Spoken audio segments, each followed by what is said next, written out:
Well, Mark Kimmitt is back with us. He's a retired Brigadier General in the US Army and former Deputy Assistant Secretary of Defense for the Middle East. Thanks so much for joining us. There's new lines coming out about President Assad's comments. What do you initially make of them? Well, I don't know which I'm more concerned about, whether he's lying to us and he used chemical weapons, or the fact that he's telling us the truth, that in fact chemical weapons were used in his country without his knowledge. Either of those situations are extraordinarily dangerous. I'm more concerned that he's telling the truth.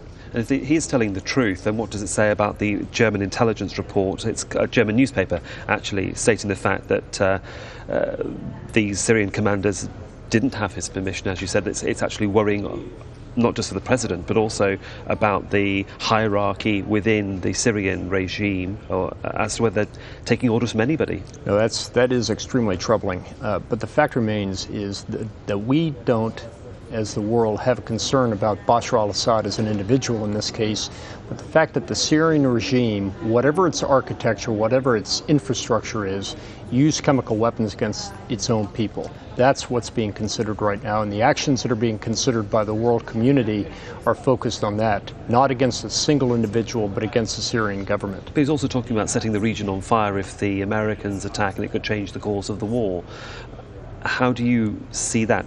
He thinks that he'll win, or he thinks the rebels will win? No, I just think that that's typical rhetoric that normally accompanies any type of discussion of intervention in the Middle East. We've heard this time and time again. I don't think that we should be deaf to that, but I believe that, as Chief of Staff McDonough said today, that has been taken into consideration, and I think that the President of the United States recognizes the risk of the action that he's contemplating. As the old military adage goes, no plan survives first contact with the enemy. And it's been a busy day, of course, on the diplomatic front, with Secretary of State Kerry meeting Arab League members in Paris. And really it's about that coalition of thought and also of support to strike Syria if it should happen. One wonders what the Arab League can bring to the table, knowing that they've already had meetings in the past in Egypt and Cairo and condemned what happened in Syria. Sure. Well, if you're asking the question, does the Arab League have sufficient military capability to make a significant contribution to any contemplated military action, the answer is yes.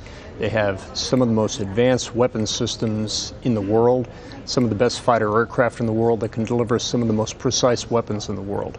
It's not an issue of military capability, it's an issue of political will, whether these individual countries are able to make a contribution to that coalition. Well, for the moment, Mark Kimmitt, we'll leave it there, but we'll continue to follow the events coming out of the Middle East. Thank you very much. Thank you.